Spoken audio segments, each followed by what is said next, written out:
to have everybody here. We welcome you if you're from the Eastern Sierras. We welcome you if you're from the Barrier Islands. We welcome you no matter where you are and everywhere in between, north, south, east, west, no matter which way you go. We're glad you're right here because right here, we're trying our best to put up some of the best ideas that human beings can grab a hold of. We don't mean any harm to anybody else's ideas, but we do mean to try to get great ideas into the hands of people. And we're convinced that indeed those great ideas come from the Bible. If you handle the Bible well, you're going to come away with the world's best ideas. Anywho, hey, listen, my name is Bubba, mostly because my kids call me Bubba. My mom did not name me Bubba, but my kids call me Bubba, and you can too. And if you would like to give to our cause, we would welcome that. We certainly need help before the lights go out. So if you would like to do that, please visit gracemammoth.com, gracemammoth.com. We sure would appreciate it, and that would be awesome. Also, if you're checking us out from the Facebook site, please go to Bublical, the YouTube channel, hit subscribe, and also sign up for the notifications as we try to build more and more content, into our YouTube page, Bublical, with 3 B's. Anyhow, where we are is back to kind of why we do what we do.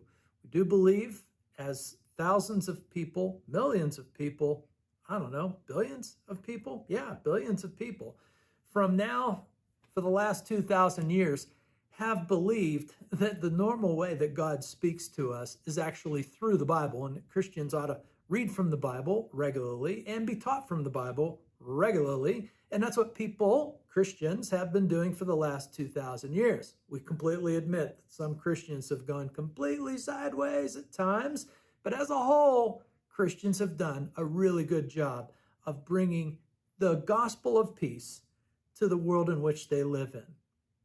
So that's what we believe. We also believe that as a human being, you need a good, as a friend of mine would say, filter. You need some way to look at the world in the biggest possible picture there is. I couldn't imagine a better big picture than the picture that the Bible gives us. But filters in general, having a filter is super helpful because 1, a filter should make you happy. 2, a filter ought to be able to help you predict the future. And so I think the Bible provides an excellent filter. And when I talk about predicting the future, I'm not talking about, picking stocks so that you can become rich. I'm talking about being able to look forward and see what's going on with humanity and have a good idea as to how it's going to go if it keeps going like this, or to see how, as human beings move along, how this will lead to, pretty predictable results. Another friend of mine said, don't ever underestimate the predictability of stupidity. And one of the things that the Bible helps us out with is seeing the predictability of outcomes, especially when it comes to human behavior, and to also get us into the best possible, groove, we might say, the best possible tempo, we might say, when it comes to our lives. So that's what we do. And that's where we are right now. We are diving into a letter in the new part of the Bible called the First Corinthian letter. This is a letter written by Paul to a real group of people who, are right in here. Corinth, like a modern day Las Vegas. The place is full of debauchery. It's cray-cray town. It's full of excitement. It's a destination of sorts. And it also has a viable, economy. When it comes to Corinth, it's probably the most applicable letter to our modern world because Paul has stumbled into this place. I wouldn't say stumbled into it. He's preached the gospel and people have responded, and not the kind of people that you would expect to be responding to the gospel. And we've already took a look in previous looks at this group of people and how, obnoxious, how uncontrollable, out of control, off the hook. These are people that even non-Christians might have trouble hanging around with. Paul leads the way like Jesus did. He dives into people's lives deeply, and we're going to find that Paul is a fun guy to be with, but he's very serious about the gospel of Jesus Christ. He was handpicked by Jesus to do this job, and so we're going to take him seriously. And at this point, we have moved on in the letter to chapter 13, which is classically known as the love chapter. It is the chapter that non-Christians are very familiar with because they probably showed up at somebody's wedding and it was read there. So it's a very popular, very good section of the Bible that we're in. And so we took a look at the way that Paul has written this section. It actually began in 1231 and ends in 14:1. So we took a look at the brackets that Paul puts in place for this piece of writing that he put together, and he did put it together very carefully. We have worked our way now down sequentially from the first 3 verses, which made it very clear that we ought to have love. And have love or go home is kind of the idea. And if you ain't got love, well, you certainly aren't spiritual and you're not in tune with God. So here we are. We are now in the center section, the sweet spot, we might say. And so let's do what we need to do, and that is to actually hear these words. Let's hear them as Paul has put them together. This time I'm only going to read the words from verse 4 to verse 7 because it's the central section. It's going to take us a few weeks to get through. Talk about that in a moment. But here's the words. The words are, love is patient and kind. Love does not envy or boast. It's not arrogant or rude. It does not insist on its own way. It's not irritable or resentful.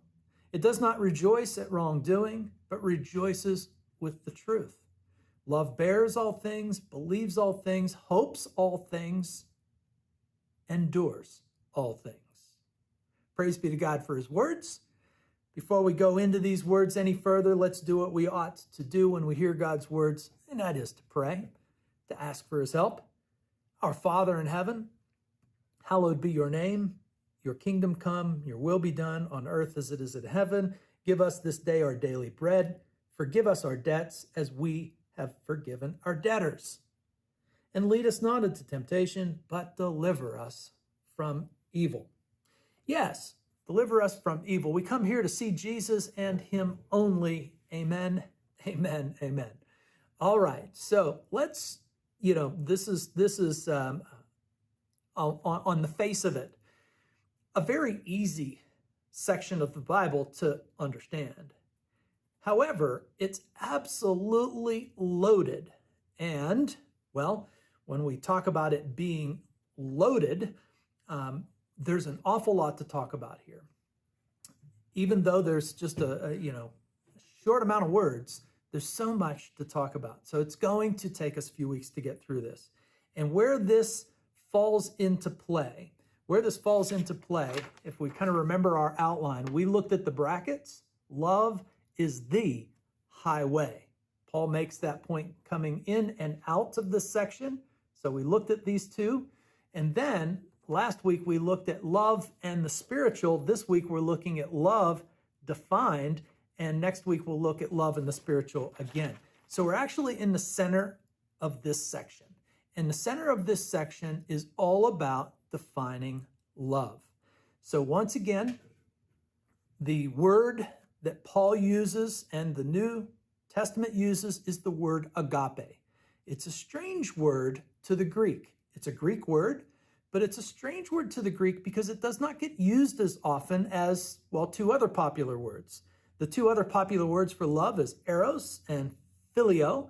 So one, eros, is about passionate love, erotic love, the kind of love that usually leads to some sort of sexual vibe. And then phileo is also a word about love that describes friendships and families, and the kind of familiar kind of love.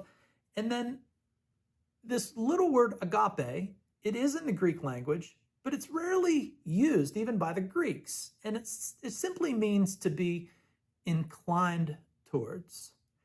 Paul, though, has it in his mind that he is going to define this word agape.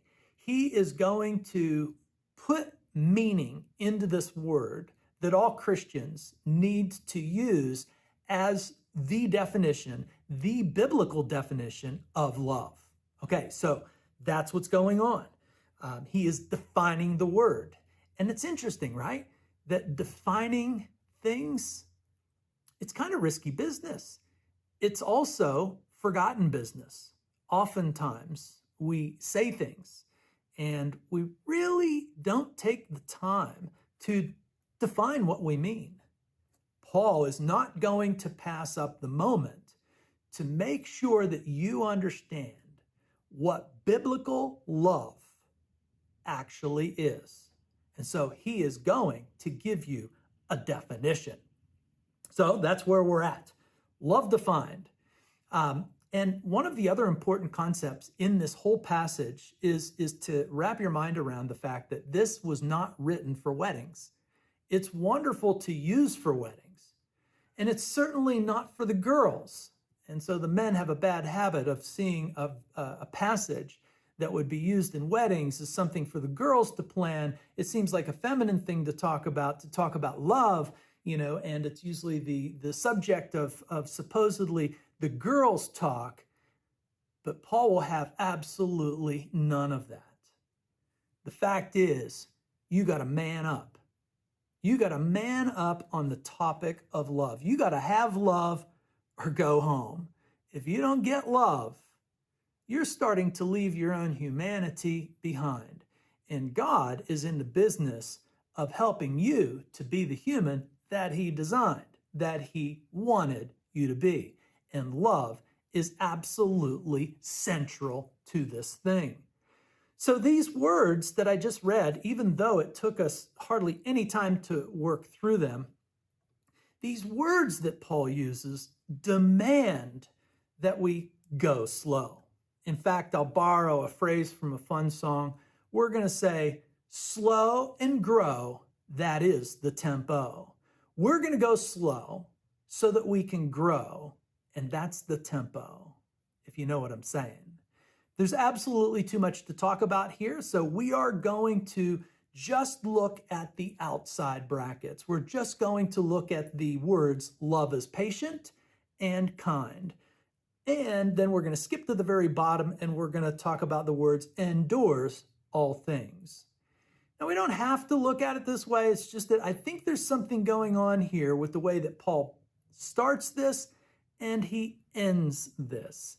But, it has a structure, and the structure is designed for kind of a slow motion thinking kind of mode for all of us. So this is the kind of passage that we should slow down for. So the way he structures it is he talks about positive things, then negative things, and then positive things. And remember, he's intentionally defining this word agape. He is giving you a biblical centerpiece definition of the word agape. And so this intentional defining bit, he has 15 ideas that will end up defining this word agape. And so on the brackets, we actually find defined love. It's almost like Paul could have just had these two lines. Love is patient and kind, endures all things, and you'd get it. However, he's not going to leave us to that. So we're going to leave the other sections, the not love section, which is the negative section, and the love does section to 2 weeks in the future here. And so we're just going to focus on just these 6 words that, really, if you read it in Greek, there's only 6 words to take a look at, 4 that start, 2 that end, and 3 of those words, the, love, and all, well, 3 of those words are important. First of all, Paul doesn't say love. He says the love, which hones the conversation in to a very specific thing. It's not love in general. It's not love in a wishy-washy sense. It's not love willy-nilly in some sort of blasé or myopic or vapid way. It's the love. So when he uses the love, in Paul's mind, this is God's love. The love. The love of God, God's love, the love. And that little word all will be important as he couples that with the last word. But the other three words that Paul uses in Greek, it's makrothumai, then there's krestumai, and then there is hupomene. These are very interesting word choices. In your English translation, it's the word patient, it's the word kind, it's the word endures. But there's a lot more to be said about these words that Paul has chosen. In fact, if we take a deep dive on these three words, these are going to be 3 of the 15 words that Paul is going to triangulate a definition of love with. And so let's just take that first word, makrothumai, which we translate as patience, which is fine. Nothing wrong with that. But the word patience in English has a dynamic to it that goes a couple different ways. And so the truth is we could have used the word patience to describe the last word that says endures. For us, the word endures also involves the idea of patience. And so we could have translated both of those words as patience, but we don't do that in our English translations because Paul used different words. So we're trying to grab the whole meaning of why Paul would pick the words that he picked. So let's take a look at the words that Paul picked and how they would have been understood in a Greek-speaking world. And so the first one, makrothumai, it does mean patience, okay? But it's the kind of patience that when you have power and authority, to actually retaliate, to correct, to actually, do something in the face of what you see because you have power and authority. But instead of doing that, you actually refrain. So we might, put that in the ultimate sense of, somebody who has a lot of power and authority. But at a ground level or a blue collar level, we're talking about just, maybe the roles that you have in your family or with your friends or with your colleagues, etc. It's just looking at what happens when a human has the ability or has the power and authority to do some sort of retaliation or correction, but then decides not to. See, that is a form of patience, right? A form of patience where you want to dive in. It's like listening to a new reader, right? And they're stumbling and you want to jump in and make those corrections. Or in the techno world, where you're actually typing on the computer and somebody's over your shoulder, but they're better than you. And they are so wanting to dive in and just take over the keyboard. But because of love, they don't. That is the concept that Paul's talking about, having that power and authority to retaliate, but you actually refrain from retaliating. I think there's actually a better word for that. It's kind of an old word that we don't use very much anymore, so people don't really know what it means, but it's the word forbearance. It simply means to, see something that you could correct, but then say, you know what, not a good time for me to correct. And it's probably not the loving thing to do to make a correction. So I'm going to opt not to make a correction. This is one of the things that husbands and wives and family members need to really learn in the family if the family is going to be good, because families are that breeding ground of picking on one another, right? And with our closest friends, those are the ones who we end up hurting the most. That's always going to be the case. That's a human quality that we have. And so forbearance is having that quality where you actually see, a problem, but you say, you know what, I'm not going to point it out. I'm just not going to point it out. I'm not going to take the power that I have and use it. I'm actually just going to pass on the moment. Now, when it comes to the Bible, there's actually a a classic moment that demonstrates this macrothume, or this patience, or this forbearance, kind of love, or that Paul is talking about. And we see it in the story of David and Saul. And remember, Saul is quite annoyed that David is the successor king, so much so that Saul has set out to kill David. And David, at different times, was on the run from Saul. But one of the times that David was on the run with Saul, David hid in a cave with his men. And Saul came in to relieve himself to this cave. And as, David's men were in the dark in the back, part of this cave, instead of, driving a spear through Saul and killing Saul because he's the rightful king, David said, no, that wouldn't be God's way. So what David does is interesting. He actually sneaks up and he cuts a little tiny portion off of this long robe that Saul is wearing, or cape, or whatever it is. He cuts a tiny piece of his clothing off without Saul knowing. And then Saul leaves the cave with his men. And as he gets across the valley or somewhere, David stands out of the cave and he says, hey, look what I got. I could have killed you, but I didn't. Kind of reminds me of that Young Guns theme where, Billy the Kid says, could have had you, Dick, but I didn't. David does the same thing. He says, Saul, I could have had you, but I didn't. See, he refrained on that. And then actually the scene happens once again in a different way. David and his men sneak into Saul's camp, and he's looking over a sleeping Saul.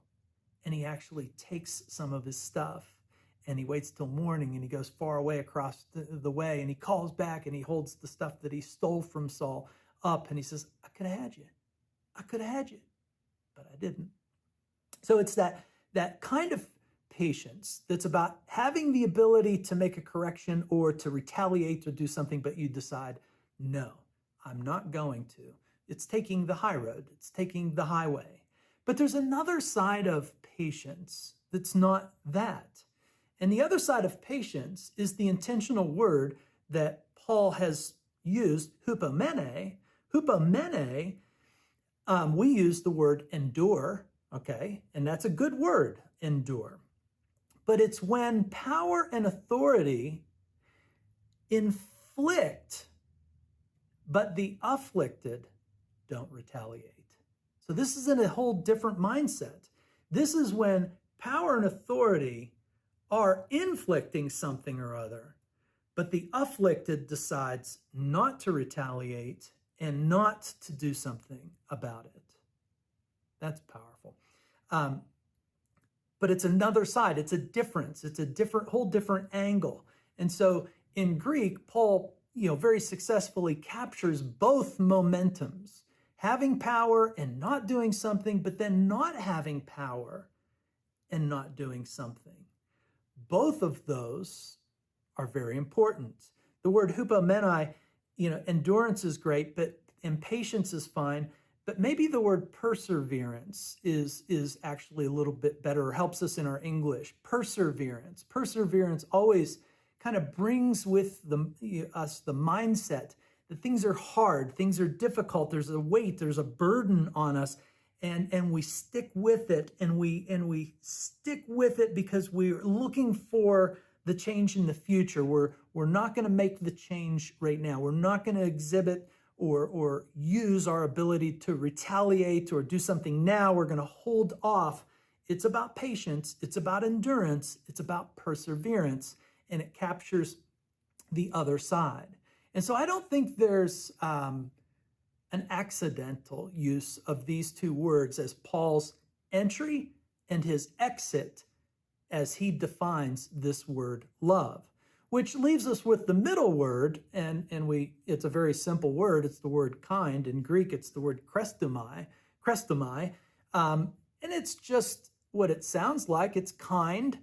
It means kindness. Kindness means mercy. Kindness, though, if we really wrap our minds around the power of kindness, kindness is actually an action that de-escalates. Kindness is an action that soothes, it comforts, it actually cures the wounds of passion gone wrong, if you know what I mean. So here again, kindness is a power that actually de-escalates, a power that soothes and comforts and cures the wounds of those who have gone wrong with passion, who have, found themselves in a bad way. Kindness is a de-escalating power. It's a comforting power. It's a soothing power. And that is why it's on view here. So these three very powerful words are the very definition of Paul's conversation and definition of love. And when it comes to enduring and patience and not using our power, that word hupomene, the Bible is also ripe with great examples of this. Actually, if you followed the life of any of the prophets of Israel, they demonstrated this quality where they actually suffered the wrongs of Israel's government, the kings, and all the decisions that Israel was making, and the people were suffering under these wrongs. And the prophets, they did not exercise, some sort of retaliation, except for words that tried to bring people back, to God himself. And there's also the excellent example of Mary, who in the face of Roman power, in the face of that Roman power and even the Jewish power of the day that had put her son on the cross, and we find Mary standing there, looking at the diabolical use of power and authority that has inflicted itself on her son who is hanging on the cross. And she's there, but she just stands there. She does not retaliate or do anything other than, get through the moment. She endures. She perseveres. And so again, it's a very powerful concept, we might say. And it's also worth noting that there are strange reactions to this kind of love, this kind of action, whether it's macrothumai or whether it's chrestomai or whether it's hupomene. Those actions, oftentimes in the very strange world in which we live in, find some pretty strange reactions. And those strange reactions, if we think about, forbearance or macrothumai, the patience of power and authority that doesn't retaliate, we actually find a perverse reaction to that where the other side will look back and say, oh, well, you didn't take any action. And you can be mocked for not taking any action. In fact, you can be accused of not caring because you didn't actually stand up and make the correction or right the wrong in the moment. And isn't that the way that the world around oftentimes treats God? That, they see something that God should have used his powers to correct or do something about. And if it doesn't happen, there's a sense of mocking God that, he must not have the real power to do something, instead of seeing the patience involved, the forbearance involved, the refraining of the usage of power for a longer game, a longer term result. And then also kindness itself. Our mothers or somebody in your life always encouraged you to kill people with kindness. And the strangeness of kindness is that in the face of somebody that is angry, being kind to them can actually spark a seemingly ridiculous further inflammation of anger and torment. Kindness can actually seemingly kill people because you're not responding the way they think you should respond, that you're actually responding with kindness when they think you ought to respond with anger. And so kindness itself has a strange reaction when it's deployed and when it's employed. And also, those who are the perseverers, those who have patience and endurance, sometimes are accused of being cowardly and just weak. And so we need to be honest that these words have real power and the real ability to change. And these words are forming the very definition of love. Love proper involves refraining from retaliation. Love proper means exhibiting, the kind of behavior that brings de-escalation to a problem, that soothes, that comforts, that cures the situation. These are the words that are forming the backbone of biblical love.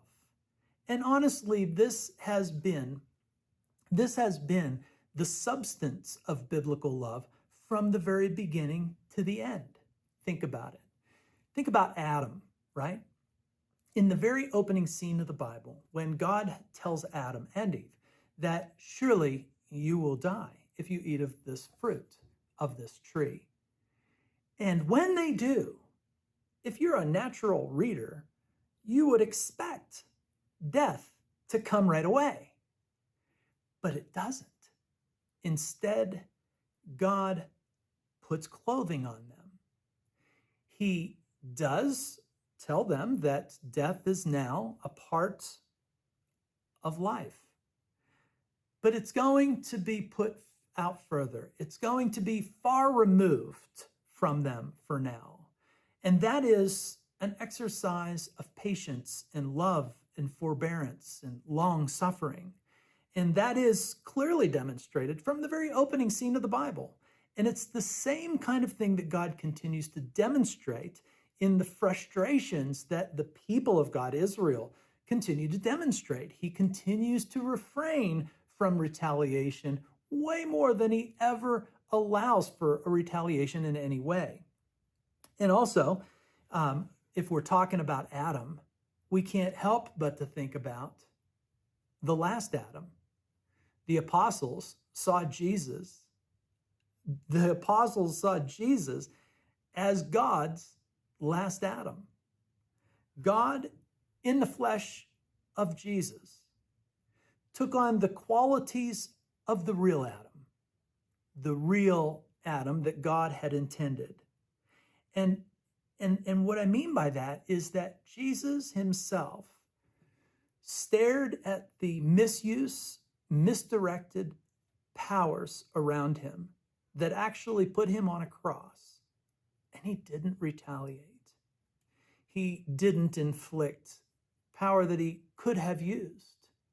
Instead, both words, makrothumai and hupomenai, and even chrestomai, kindness, patience, perseverance, were all demonstrated in the last Adam, who is Jesus.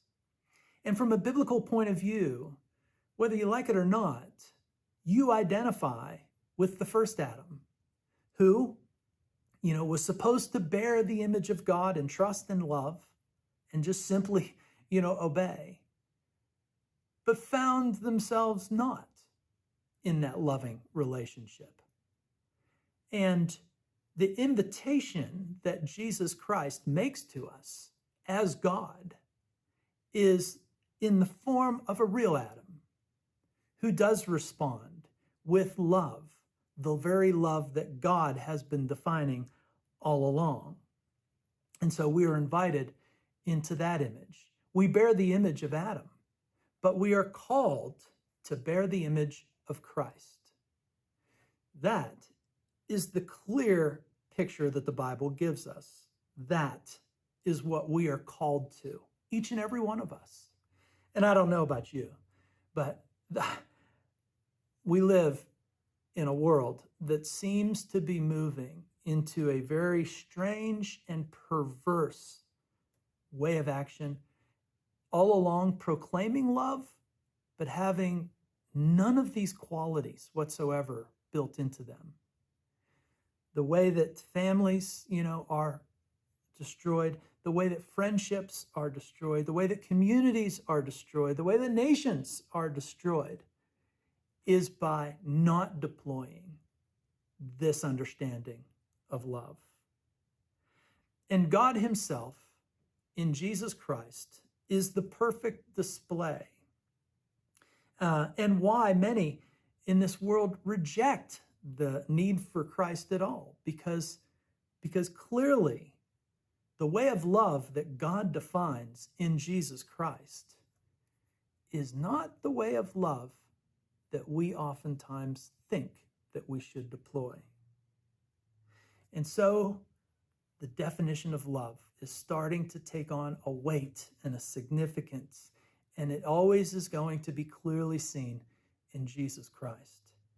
And I don't care what age you live in, the world is always in desperate need of a clear definition of love. I also love how this passage personifies love. Love is patient, kind. Love endures all things. Love is taking on personification because you as a person are to be that love. And that comes from God. And that's what God is calling you to. All of us. And so let me just end by saying, I love you.